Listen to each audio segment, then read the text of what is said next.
Back to news. ఛత్తీస్గఢ్లో భారీ encounter జరిగింది. ఎదురు కాల్పుల్లో 12 మంది మావోయిస్టులు, 3 జవాన్లు చనిపోయారు.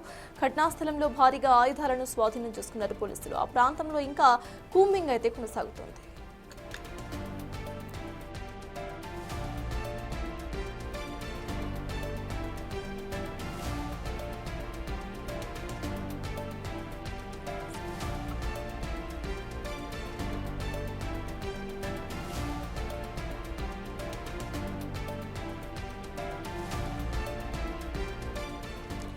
ఇదే అంశంపై పూర్తి డీటెయిల్స్ మా ప్రతినిధి భాస్కర్ అందిస్తారు. భాస్కర్, చెప్పండి, మొత్తం 12 మంది మావోయిస్టులు అండ్ 3 జవాన్లు చనిపోయినట్టుగా ఎదురు కాల్పుల్లో అర్థమవుతోంది.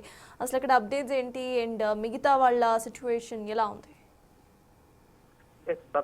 గంగళూరు, ఛత్తీస్గఢ్ రాష్ట్రం గంగళూరు పోలీస్ స్టేషన్ పరిధిలో, బీజాపూర్ జిల్లా గంగళూరు పోలీస్ స్టేషన్ పరిధిలో సాయంత్రం నుంచి కూడా ముమ్మర ఆపరేషన్ కొనసాగుతున్న నేపథ్యంలోనూ ఒకవైపున మావోయిస్టులు వర్సెస్ భద్రతా దళాల మధ్య ఒకసారి ఎదురు కాల్పుల ఘటనకు తెరలేపిందని చెప్పుకోవచ్చు. ఒకవైపున ఇప్పటికీ ఒకవైపు అవజ్మడ్ అడవుల్లో కావచ్చు, మరోవైపున సుక్మా జిల్లా, బీజాపూరు, నారాయణపూర్ తదితర ప్రాంతాలు మొత్తం కూడా ఆ పోలీసు అంటే అడవి ప్రాంతాలు మొత్తం చాలా వరకు కూడా పోలీసులు తమ వాదనలో తీసుకుంటున్న నేపథ్యంలోనూ ఒకవైపున మావోయిస్టులు ఎదురు కాల్పులు జరుగుతున్న తరుణం అయితే ఉంది. ఫలితంగా చూసుకుంటే మాత్రం ఇప్పటి వరకు సుమారు 12 మంది వరకు కూడా మావోయిస్టులు మృతి చెందారుగా, మరోవైపున 3 జవాన్లు సైతం కూడా మృత్యుడిలో చేరిపోయారు ఎదురు కాల్పుల్లో. అయితే మరో 2 పోలీసులకు కూడా అంటే స్వల్ప గాయాల నుంచి మరొకరికి మేజర్ గా గాయపడినట్టుగా తెలుస్తున్న నేపథ్యం అయితే ఉంది సర్తాజ్. అయితే ఈ ఘటన సంబంధించి ఇప్పటికే అధికారికంగా పోలీసులు కూడా ధృవీకరించిన నేపథ్యం అయితే ఉంది. అయితే మరి ఇంకా ఇప్పుడు ఆ ప్రాంతంలో గంగళూరు పోలీస్ స్టేషన్ పరిధిలో ఇంకా ఆపరేషన్ కొనసాగుతూనే ఉంది, సెర్చ్ ఆపరేషన్.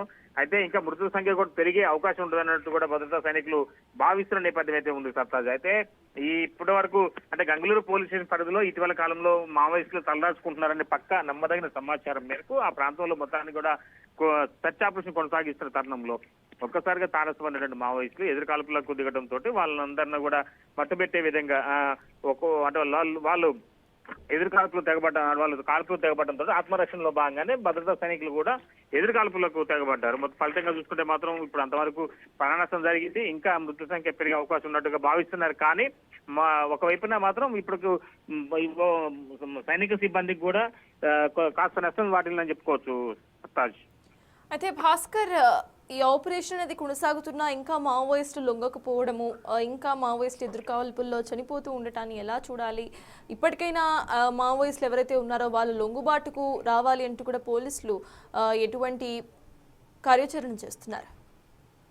ఇప్పటికే అంటే మావోయిస్టులు అగ్రనేతలంతా కూడా ఒక లొంగుబాట పడుతున్నారు. ఒకవైపున మరలా ఈ యొక్క ఆ మావోయిస్టుల ఉనికి కోసం మరి కొంత కింద దిగువ స్థాయి కేడర్ మాత్రం ససేమీర్ అన్నట్టుగా ఉన్నది. ఫలితంగా చూసుకుంటే కొన్ని బెటాలియన్స్ అంటే పిఏఎల్జీ సంబంధించినటువంటి వాళ్ళు కావచ్చు, లేదా మరి కొంతమంది సంబంధించినటువంటి కొన్ని నేతలంతా కూడా ఈ యొక్క ప్రాంతానికి సంబంధించి అంటే ఆ యొక్క అబజ్మడ్ అడవుల్లో పాటు మరి కొన్ని ప్రాంతాలలో ఇప్పుడు మావోయిస్టుల అగ్రనేతలు మొత్తం కూడా లొంగుబాటు పడుతున్నారు. మరోవైపున ఇప్పటికే మావోయిస్టుల అగ్రనేతలు కొంతమంది లొంగుబాటు, మరి కొంతమంది మృత్యువాత పడ్డారు ఎదురు కాల్పుల్లో. కానీ మరలా ఇంకా అడపాదడపా దిగువ స్థాయి కేడర్ ఏదైతే ఉందో ఆ కేడర్ మొత్తం కూడా వాళ్ళంతా లొంగుబాటుకు వెనకడగేయడం నేపథ్యంలోనూ ఒక్కసారిగా ఈ పోలీసులకు వర్సెస్ నక్సలైట్ల మధ్య ఎదురుకాల్పులు జరుగుతున్న నేపథ్యం ఉంది సర్తాజ్. మొత్తానికి దీనికి సంబంధించి ఇప్పటి వరకు ఇంకా ఈ నైట్ వరకు కూడా మృతుల సంఖ్య పెరిగే అవకాశం మెండుగా ఉంది. మరి కొంతమందిని కూడా అదుపులో తీసుకున్నట్టు కూడా సమాచారం ఉంది. అంటే నమ్మదైన సమాచారం, అంటే లొంగిపోయినటువంటి మావోయిస్టులు అంతా కూడా ఇప్పటి వరకు ఆ మావోయిస్టుల కార్యకలాపాలకు సంబంధించి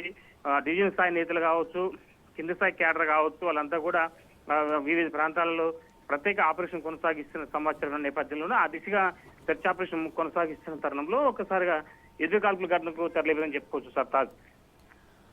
భాస్కర్, ఈ ఆపరేషన్ ఇంకా ఎన్ని రోజులు కొనసాగే అవకాశం ఉందనుకోవాలి? అంటే రీసెంట్ గా జరిగిన ఒక ఆపరేషన్ లో ఎంతో మంది ఇటు జవాన్లు, మేజర్ గా కొంతమంది మేజర్ జవాన్లు, ఇటు జవాన్లు కాదు మేజర్ కమ్యూనిస్టులు సైతం పట్టుకున్నారు. ఎవరి మీద అయితే పెద్ద పెద్ద ఇటు రివార్డ్స్ సైతం ఉన్నాయో వాళ్ళని సైతం పట్టుకున్నారు. ఇంకా కూడా ఆపరేషన్ మాత్రం కొనసాగుతూనే ఉంది. ఈ ఆపరేషన్ కగార్ అనేది ఎండుకు రావడానికి ఇంకా ఎంతమంది మావోయిస్టులు మిగిలిన్నారు అనే డేటా ఏమన్నా ఇటు పోలీసుల దగ్గర ఉందా?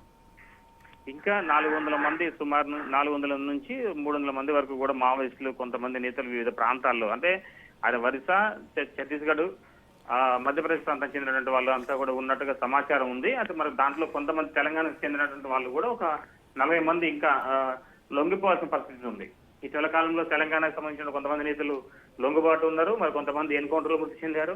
ఇప్పుడు అగ్రనేతలంతా కూడా చాలా వరకు కూడా లొంగుబాటుకే ప్రయారిటీ ఇస్తున్న తరుణంలో ఒకవైపున మావోయిస్టు సంబంధించినటువంటి నేతలు అంతా కూడా లెటర్లలో కూడా పేర్కొంటున్నారు లొంగుబాటుకు తాము సిద్ధంగా ఉన్నాము. మరోవైపున ఈ యొక్క గన్నులు అంటే ఆయుధాలను వీడి జనజీవన సంస్థలు కలిసి సైతం తాము సిద్ధంగా ఉన్నట్టు లేఖలు విడుదల చేస్తున్నారు. కానీ మరలా ఇప్పుడు ఈ యొక్క గంగులూరు పోలీస్ స్టేషన్ పరిధిలో కొంతమంది నక్సలైట్లు ప్రత్యేక సమావేశం పెట్టుకున్నారని తెలిసిన నేపథ్యంలోనే నమ్మదగిన సమాచారం మేరకు వాళ్ళని ట్రేస్ చేసుకుంటూ పోతున్న తరుణంలో సర్చ్ ఆపరేషన్ కొనసాగిస్తున్న తరుణంలోనే ఈ యొక్క కాల్పుల ఘటనకు పాల్పడిందని చెప్పుకోవచ్చు. సత్తాజ్ మొత్తానికైతే ఇంకా సుమారు ఇంకా 300 నుంచి 400 మంది వరకు కూడా అక్కడ ఇంకా నక్సలైట్ల అడవిలో ఉన్నట్టుగా వివిధ ప్రాంతాలు తలదాచుకున్నట్టుగా తెలుస్తుంది. సత్తాజ్.